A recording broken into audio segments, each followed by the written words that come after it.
अस्सलाम वालेकुम व्यूअर, क्या हाल है तुहाडा? ठीक हो? असां भी ठीक है से असां दी छाप ला के ते हुण छाप थींदे पे थे। ये तो बाद जना चट्टी मरे थी इकबाल साहब। आज इकबाल साहब बारे मैं इंपोर्टेंट गाल करनी है आज अपने भैया ना ते इकबाल साहब हुण जेह्ड़े चट्टी मरे से बदले नाल गाल करे सर। अस्सलाम वालेकुम मेरा बिराओ दोस्तों सारा सलाम दी गया भैया ए मेरे में फटी दीवार को ए फटी तरीका कार है पहले नहीं कभी खड़ा दूंगा मिलाना बहुत तोड़ तोड़ कर ठीक है ओने तो बाद ए खड़ा दूंगा जो ए निकल गए ठीक है बाल फली काछ भी तरीके कार ना निकलती ई काछ दे विच ए हम दूसरे पास प्लस कर दे ठीक है ओने तो बाद उत्ते दीवार है ठीक है थले हम करंदा पे हैं ए उत्ते मिल गए ते एक निकले गलन साली साडे मुंडे प्लस्तर की वजह साली साडा ठीक है ओने तो बाद असा मिले सु बड़ी फटी चेस भाई पैर दा थले बुंदा सीधा करे सो ए दे पे ए दे नाम तो सारा प्लस्तर कह रहा है हाथ कहना आसी ना सारा तले प्लस्तर बखार का सी ना सारा उत्तर प्लस्तर बखार का सी ये सही इकबाल साहब दे देने पे तरीका वाले भी शावली करके बूंदे सीधे कितने उनको बाद जेड़ा है ना बूंदे काट के शावली करके पैर बड़ी चप्पी मिले ना पे तो दसना पे कि इने नाल दीवार दा फर्क कोनी आंदा इने नाल दीवार से फर्क कहना आसी फर्क कोना आसी ए हों से जदे वो निकल गए उनदे नाल नेंदा सो देखो हां तो मिसाल है भी आ तो पता है ठीक है ए देख गिनो इधर है ना ये लहंगा तो फालतू मिसाल है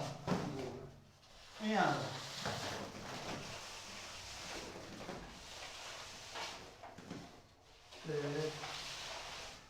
ए बड़े बड़े भिरावां में किला को पत्ता दी कहने होंदा प्लस्टरां दा बस ये सद्दे होने छोटे फिरदे टुरदे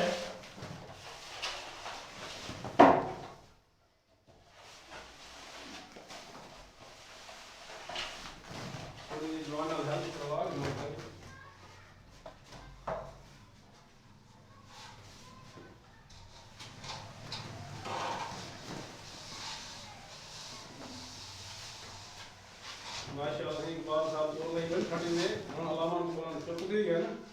फटी दा लगदा पे जोर ते बाकी माशाअल्लाह जो है ना फटी वंदी भी है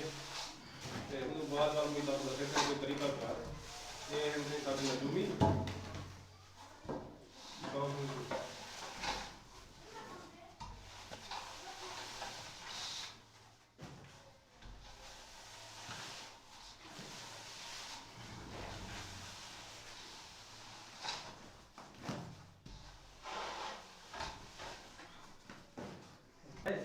भाई जान ये देखो एक प्लस्तर दे दे ये सारी फट्टी ता क्लियर थी वैसे हुन दे ये देखो ओंदे तो बाद ये देखो ना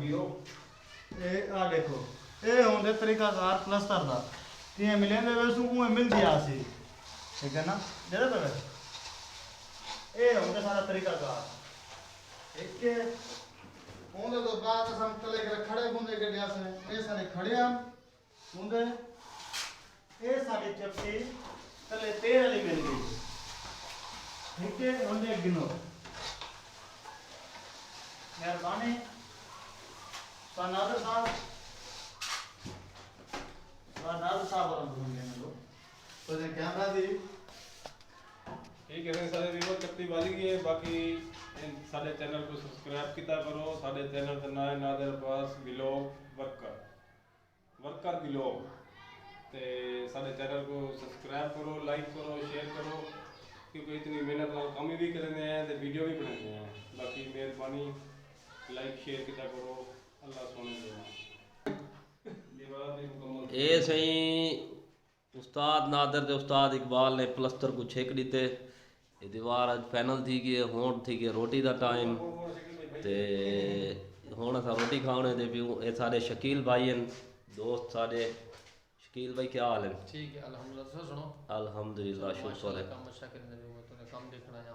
अच्छा माशाल्लाह काम सही थींदा वे माशाल्लाह अल्हम्दुलिल्लाह चलो मेहरबानी सी ਹੁਣ ਤੇ ਅਸਾਂ ਵੇਂਦੇ ਪਿਓ ਰੋਟੀ ਖਾਵਣ ਇਨਸ਼ਾਅੱਲਾ। ਰੋਟੀ ਦੇ बाद जेटा मल सोल आ गई तो काम करे सूँ तो अगली वीडियो भी बड़े सूँ।